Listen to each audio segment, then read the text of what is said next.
Okay, here we are going to play a short little Kahoot game that's going to go over the lecture I just gave. It is 3 questions. So if I were teaching to my students, I would bring up the Kahoot on the screen, and they would bring up the Kahoot on their phones. They would enter their game PIN 9587422 and hit enter. And then they would put their nickname in there. That's me. We'd hit go. So there's Britta. She's in there. She's playing. And then we hit start. So this is going to be our Module 5 quiz. 3, 2, 1. Let's go. Quiz. So what is mental imagery? Students get to choose out of the ones here. So are we visualizing the experience in our mind? Yes. So they would pick the right option there. It would show who is picking what answer and how many people have picked this answer. We'll go to next. Already got that one right. Yay! Okay, next question.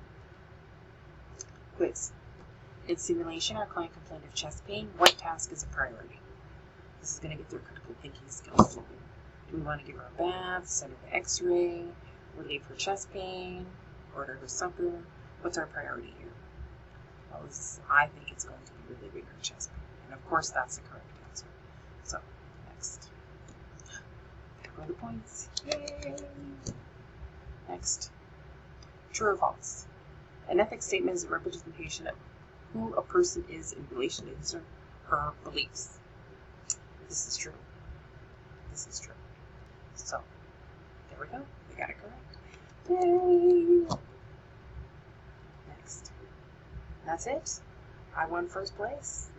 There was no third place player because I was alone in this game. No second place player. I was alone in this game. I won 3 out of 3. I am the star of the show. That's never happened before. Alright, so there we have our Kahoot game. That was fun. This is something I have created for students in the past, and they have enjoyed it. Sometimes I make one every other week or so just to go over any information that we are doing in the classroom at the time. And that's it. I hope you enjoyed my game, and I hope you enjoyed my lecture. Have a good day.